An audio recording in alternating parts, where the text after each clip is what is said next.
So first thing we're going to cover are words, and actually this is a really fascinating area I'm still learning a great deal about, but I definitely want to share with you what I know. Now some of this stuff is going to be common sense, so I kind of make an apology for that, but I think sometimes we forget. One of the things I've found out is the appropriateness for the moment. So certainly people say that they much prefer informal. They prefer informal to formal. But actually, if you've got a bit of bad news, informal does not work. You need to revert back to a more formal tone, because actually when you're informal and you have something to say that the customer might not like, it makes it even worse. And that's been proven through a book that is actually shown on this slide, that actually it makes it much worse if you continue with this kind of chilled out type approach. It doesn't work there.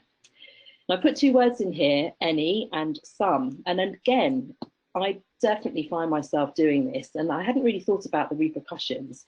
But in actual fact, some science undertaken by some linguists that actually work in Loughborough University found that particularly in the medical profession and also in retail, interestingly, that if someone asks if there's anything else they can do for them, that is more negative than if you said something like, is there something else I can help you with?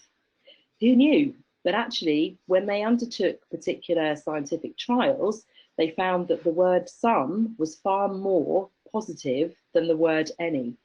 And the other thing which I've thought about since is if you're actually unable to help the customer in a way that they think is appropriate, if you have to ask the question, is there anything else I can help you with? That really doesn't go down very well. Because ultimately the perception is, what do you mean anything else you can help me with? You didn't help me with the thing that you said you were going to help me with in the first place. So if you think about something else I could help you with, that might be a more positive outcome. Again, and it's a bit like that word I apologize for any inconvenience this may have caused, which is, sort of any, may have caused, I've just told you the problem, you have caused it. And it's not any, it's for the inconvenience. That's right. And I think, and interestingly, yesterday I was talking about this particular piece of science, and I found myself, it's obviously don't think about the elephant in the room, just like, oh, okay, so don't say the word any, and then I used it so many times. But if there's a way of weaning yourself off some of that language and just being more conscious, I guess, and just seeing whether or not it gets you better rapport. I think it's worth a test. Another word that comes out from this particular book is the word willing. And this is all to do with getting people to believe and to perceive that you're putting the control with them in making their decision. And what that basically means is that rather than saying, do you think you could? If you say, if you're willing to do something, apparently that changes the emphasis, and people do respond far more positively to that than if they would using any other phrase. It kind of suggests that there's a reciprocation, there's some kind of two-way conversation, and it's a connected kind of agreement. So I think that's quite interesting too. Again, things you might want to think about trialing.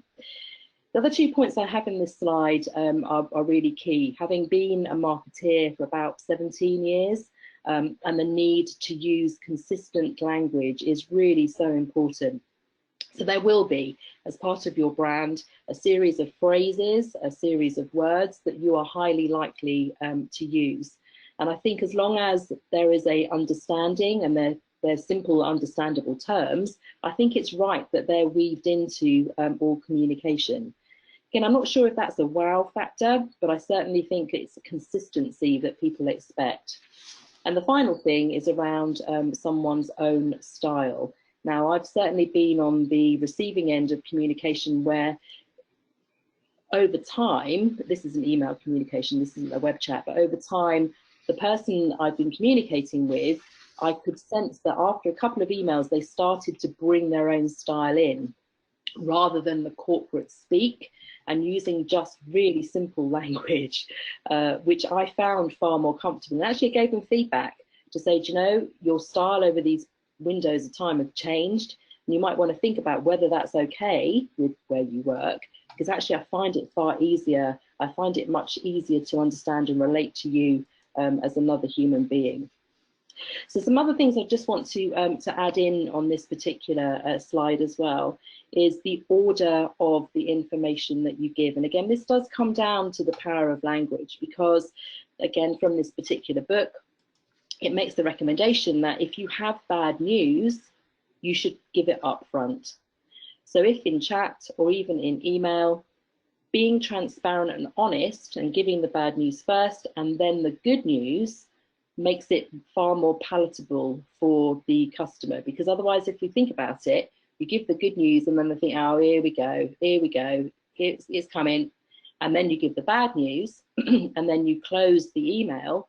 The actual customer is left with the bad feeling. And again, from behavioral science, it says that the peak state should be a good feeling that people are left with. So again, going with the bad news first and then talking about the good news or how you can help or how you can work together to resolve it is far, far more effective. There's certainly something in the use of language that gives people the impression that you are taking control of the situation for the customer. And again, you'll need to check in with the type of language that the customer is using. You know, what emotion are they expressing in their choice of language? So actually, if they are really angry, using particular language to empathize with that customer, to bring them down a bit from that feeling, could be hugely powerful.